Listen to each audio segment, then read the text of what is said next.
$6 billion will be written off by General Motors. That will impact the net income. We'll still sell pure electric vehicles, but it's already made a decision on its Orion plant in Michigan to pivot away from EV production at that plant to internal combustion engine production. So essentially shifting more towards either internal combustion engine vehicle production or hybrid production. 60,000 unsold trucks. Why GM's Silverado strategy completely failed. That sounds like a headline somebody made up, until you see the actual memo inside GM admitting they built about 60,000 Silverados and Sierras with no clear path to real customers. Picture acres of brand new trucks sitting for 100 days or more. Dealers bleeding tens of thousands a month just to keep them financed. And a boardroom bet that truck demand would stay strong even as it quietly dropped almost 10% in early 2026. This is not just the market being weird. This is one company's strategy misfire, turning into a slow-motion crash in prices, profits, and resale values. In this video, you're going to see exactly how GM's Silverado plan went from print money to 60,000 unsold trucks, why dealers are now stacking discounts on top of rising factory incentives, and how that mess can either wipe out your equity or hand you the kind of deal nobody thought possible 90 days ago.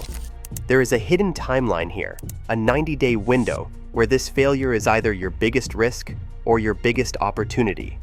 So before you walk into a showroom, sign a loan, or trade in your current truck, ask yourself, are you about to take advantage of GM's Silverado strategy disaster? Or become the next owner paying the price for 60,000 trucks that never should have been built? There is a memo inside General Motors right now that explains exactly how 60,000 unsold trucks turned from a spreadsheet mistake into a full-blown strategy failure. It is not a rumor. It is a dry internal document sent to regional sales directors across North America, and in one sentence, it admits something nobody ever puts in a commercial. General Motors has approximately 60,000 units of Silverado and Sierra inventory with no clear path to customer placement. Translated into normal language, that means they built tens of thousands of full-size pickups, shipped them to dealers, parked them on lots, and now have no realistic plan to sell them at current prices. That single line is the clearest sign that the Silverado strategy is broken, because the whole point of the plan was simple: keep factories running, keep profits high, and assume the market would keep absorbing whatever they built. To understand how shocking 60,000 unsold trucks really is, you have to think about what it takes to move that much metal. At a healthy sales pace, General Motors moves about 4 pickups per minute across all markets. At that rate, it would take roughly 4.5 months just to sell this extra inventory, and that is if they stopped building new trucks today. Instead, they were still stamping out Silverados and Sierras while this backlog was piling up, which means every truck coming off the line made the problem worse. Lots jam up, dealers choke on floor plan interest, managers stare at rows of unsold trucks and realize the volume game has flipped against them.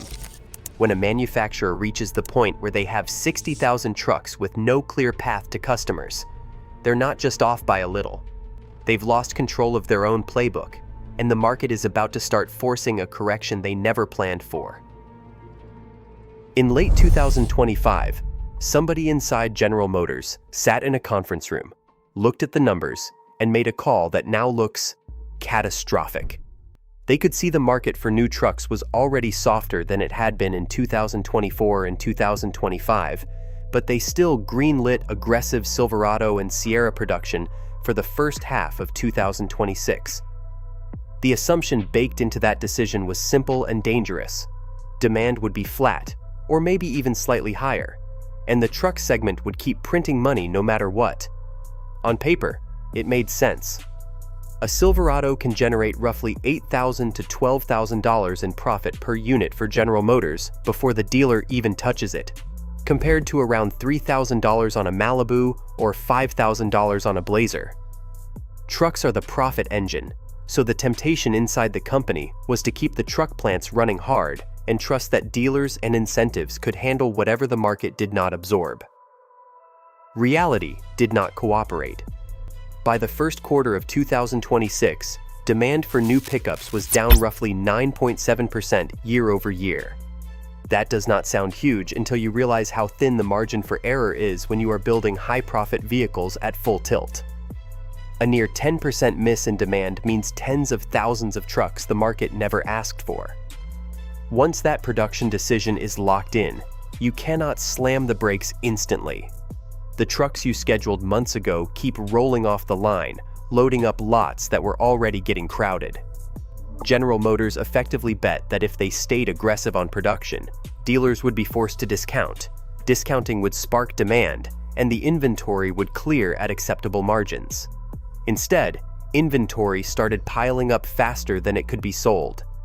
That is how a boardroom decision that looked smart on a profit slide turned into about 60,000 full-size pickups with no clear path to customers at current prices, and it set the stage for the strategy failure you are watching play out now. A truck dealer doesn't get to say, "No thanks, that's too many Silverados." When GM decides to ship inventory, it shows up on the lot whether the dealer's ready or not, and the moment those trucks land, the dealer effectively owns a very expensive problem. They borrow against that inventory using floor plan financing, often through GM's own captive finance arm, and the clock starts ticking the second the trucks roll off the transporter. If the units move quickly, floor plan is just a normal cost of doing business.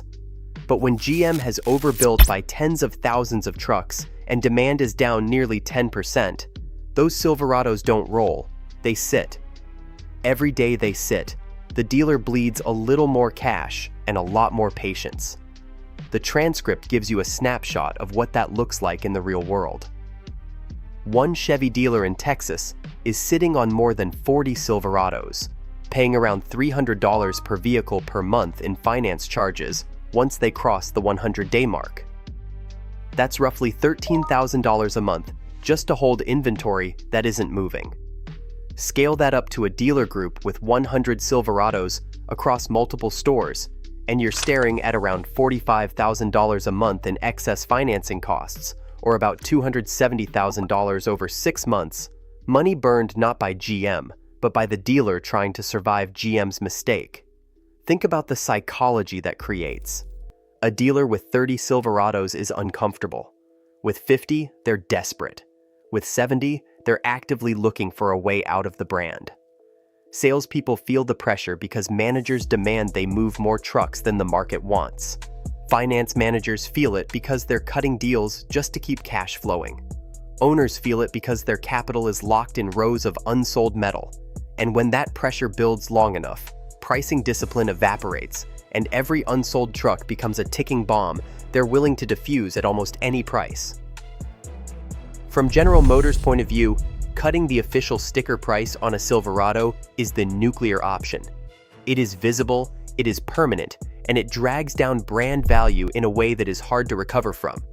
So instead of slashing the manufacturer's suggested retail price, they lean on something that looks softer on paper: incentives, rebates, bonus cash, low annual percentage rate financing, all the quiet ways to lower the real price you pay without ever changing the number on the window. In a normal year, that is just part of the game. You see a couple thousand on the hood and think you got a deal, not that the company is desperate.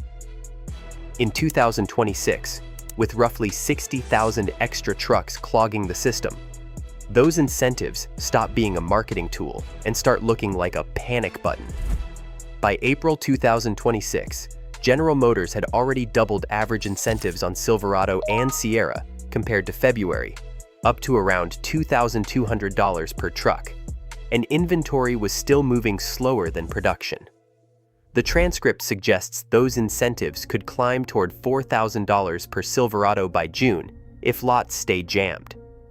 At that point, they are not just nudging prices, they are effectively chopping thousands off the transaction price without ever admitting they cut prices. Here is where the spiral kicks in. Buyers are not stupid. When they see incentives climb from $2,000 to $3,000 to $4,000, they start waiting. They skip April because they are convinced May will be better, then skip May because June looks even stronger. That waiting kills short-term demand, which forces General Motors to push incentives higher again to get anyone to bite.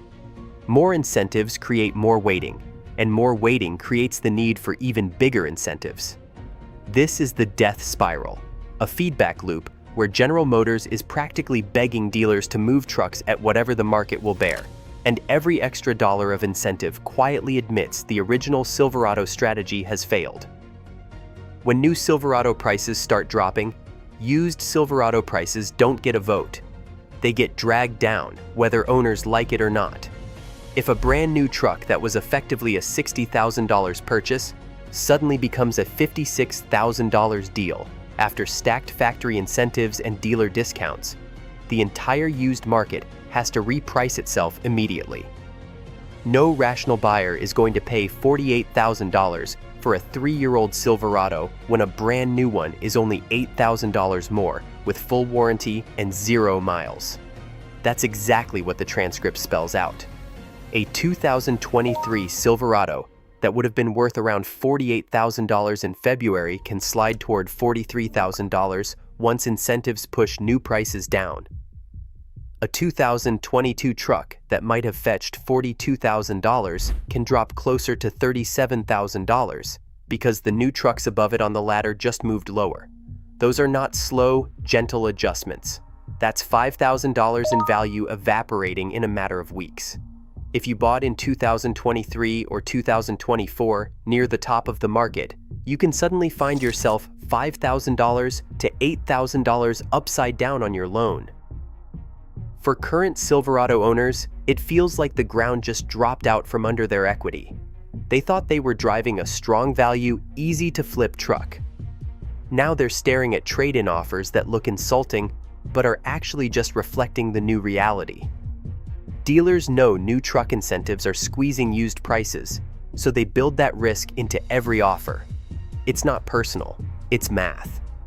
The cruel part is that GM's overproduction mistake is what triggered this avalanche, but the financial pain lands on owners, not on the people who signed off on 60,000 extra trucks. This used market collapse also changes behavior. When owners realize they're underwater, they stop trading in. They hold on to their trucks longer because selling locks in a loss they'd rather ignore. In theory, fewer used trucks on the market should support prices, but it doesn't fix the core problem here. New Silverados are temporarily too cheap. Until GM clears that 60,000 unit overhang and reins in incentives, the used Silverado market is going to stay soft, and the gap between what people paid in 2023 to 2024 and what the market will pay them back now can easily run into 5 figures. While GM is stuck trying to unwind a 60,000 truck mistake, Ford and Ram are quietly showing what competent inventory management looks like. They saw the same softening in truck demand early in 2026 and did the boring, disciplined thing. They cut production instead of pretending the boom would last forever. They didn't keep their plants running flat out and hope the market would magically catch up.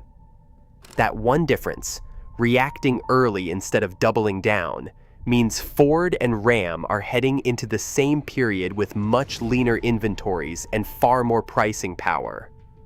On a Ford lot right now, there are fewer F-150s chasing the same pool of buyers, which flips the dynamic. There is more demand per truck, so Ford doesn't have to dangle huge incentives to get people to sign. In fact, they can hold or even raise prices on certain configurations because scarcity is working in their favor. Ram isn't as perfect as Ford. They have more inventory than they would like, but they are still nowhere near GM's level of overbuild. That puts Ram in a kind of sweet spot. Enough trucks to sell, but not so many that they have to bribe the market to take them. GM, on the other hand, is walking into this with lots overflowing. Their dealers are desperate. Their incentives are climbing. Their margins per truck are shrinking just to keep metal moving. Over a year, The transcript estimates that the difference between building just enough trucks and way too many is probably about $500 million in profit. That's $500 million gone because GM chose volume over discipline. And the damage doesn't stop at headquarters. It spills out onto every Chevy lot that's choking on unsold Silverados, training buyers to think of GM trucks as the ones you wait for a discount on, while Ford and Ram quietly become the brands you expect to pay closer to sticker. The key to understanding the next 90 days is realizing this is not an endless sale. It is a pressure wave moving through the market on a schedule. General Motors has roughly 60,000 extra Silverados and Sierras in the system, and at their current sales pace, it would take about 4.5 months just to clear what is already built. They can slow or shut down plants to keep the problem from getting worse, but the trucks that exist right now still have to find homes. That reality is what is pushing incentives up, and will eventually pull them back down once the backlog is gone. From the transcript, you can sketch a rough calendar. In early 2026, incentives were relatively normal. By April, average cash on the hood across Silverado and Sierra had climbed to around $2,200, double February levels, and inventory was still moving slower than production.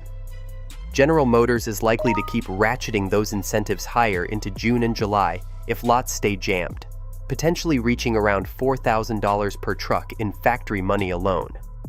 Layer dealer discounts on top of that as floor plan pain intensifies, and you are looking at a midsummer window where total transaction prices on many Silverados are far below where they started the year. For a buyer, the temptation is to jump as soon as you see a big rebate. But the pattern described here suggests patience pays. When incentives are clearly rising and dealers are getting more vocal about being buried in inventory, waiting a few more weeks can easily be worth another couple thousand. The sweet spot is likely when three things line up. Incentives are at or near their peak, dealers are extremely motivated, and there is still enough inventory that you are not stuck choosing from leftovers. The transcript points toward June or July as that moment before the excess 60,000 units are mostly cleared and General Motors starts dialing incentives back to protect margins. After that, the window closes. By around September, most of the extra trucks should be gone, incentives fall back toward normal, and the Silverado market stabilizes at a new equilibrium. Time it wrong, and you either overpay or miss the best combination of big incentives and wide choice this rare, messy 90-day stretch can offer. When a company the size of GM miscalculates truck demand by this much, nobody walks away untouched, but not everyone comes out on the losing side. In the short term, there are clear winners. If you are a patient new truck buyer, this is your moment. With about 60,000 extra Silverados and Sierras in the pipeline, GM is being forced to stack heavier factory incentives on top of already stressed dealer discounts just to get metal moving. Combine that with dealers who are bleeding thousands a month in floor plan costs, and you are walking into negotiations with more leverage than you have had in years. Used truck buyers also stand to benefit. As new Silverado transaction prices slide under the weight of incentives, used values are being dragged down behind them. A 2022 or 2023 Silverado that might have fetched over $40,000 just months ago can suddenly be $5,000 cheaper because the new truck above it has been heavily discounted. For a cash-ready buyer, that means softer prices and more room to negotiate on both sides of the lot. On the flip side, the losers in this story are just as obvious. Current Silverado owners who bought in 2023 or 2024 are watching equity evaporate as the market reprices around GM's mistake. They are walking into showrooms with payoff amounts that no longer match what their trucks are worth. In a world where new units are being pushed out the door with several $1,000s on the hood, dealers are another casualty. They did not ask for this inventory tsunami. but they are the ones cutting checks every month to finance trucks that have been sitting for 100 days or more. GM's plant shutdowns and production cuts are an attempt to stop the bleeding at the source.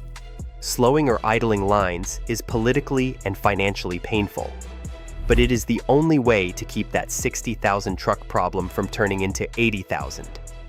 Ultimately, this is GM trying to protect long-term brand value by ripping the bandage off now, accepting lower margins, angrier dealers, and upset owners, rather than living with a bloated, discount-addicted truck line forever. For you, the takeaway is simple. If you are buying, time your move carefully and use this chaos to your advantage. If you already own a Silverado, recognize that the damage came from a boardroom decision you never saw and plan your next move knowing the market, not your feelings, sets the price. GM's Silverado strategy was not supposed to end in 60,000 unsold trucks. On the whiteboard, it looked like a simple play. Keep the profit engine running by building more high-margin pickups, let dealers and incentives handle the rough edges, and trust that demand would stay strong enough to absorb the metal. In reality, that call collided with a nearly 10% drop in new truck demand, a memo admitting there was no clear path for tens of thousands of units, and a dealer network drowning in floor plan charges on inventory that refused to move. Incentives doubled, then threatened to double again. Used values collapsed under the weight of cheaper new trucks, and GM ended up cutting production anyway, just to stop the bleeding. That is what a strategy failure looks like when it stops being a chart in a meeting and starts being a line of unsold Silverados on actual pavement. If you are shopping for a truck right now, this chaos can be turned into leverage, but only if you treat timing like the main decision, not paint color or trim. Incentives are climbing because GM has to move those 60,000 trucks, not because they suddenly decided to be generous.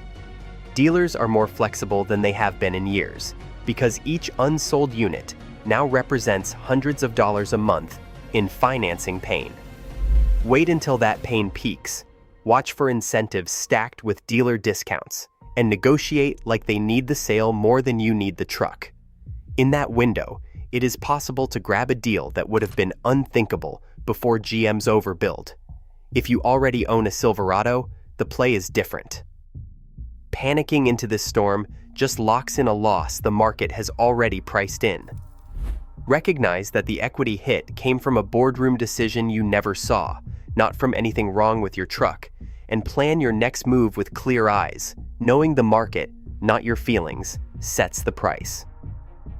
The bigger lesson here goes beyond GM. Manufacturers are not magical. They chase margins, misread demand, and sometimes double down when they should hit the brakes. When they get it wrong, the fallout doesn't land evenly. Buyers, owners, and dealers carry the shock while the company tries to quietly dig out of its own mistake. That's why you can't just look at a monthly payment or a rebate and assume you're seeing the whole story. You need to know which brands are building into a soft market, which ones are using incentives as a lifeline, and which models are sitting too long on lots. To make that part easier, I put together a free guide called Avoid These 17 Cars in 2026.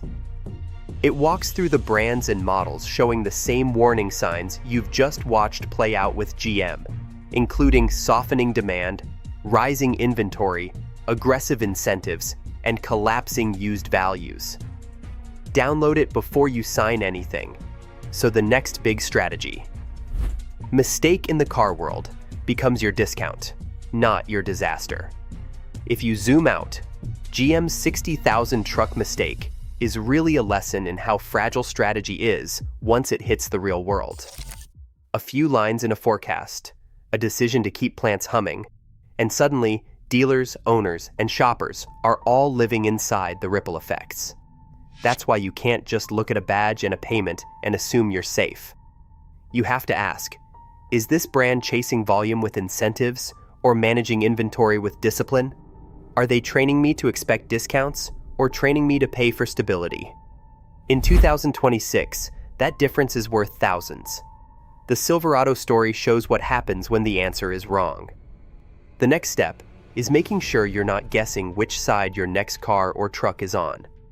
That's why I put together a free guide called Avoid These 17 Cars in 2026. It pulls together the same kind of warning signs you've seen in this video: softening demand, swelling inventory, aggressive incentives, collapsing used values, and points you at the models that are most likely to turn into the next 60,000 unit problem.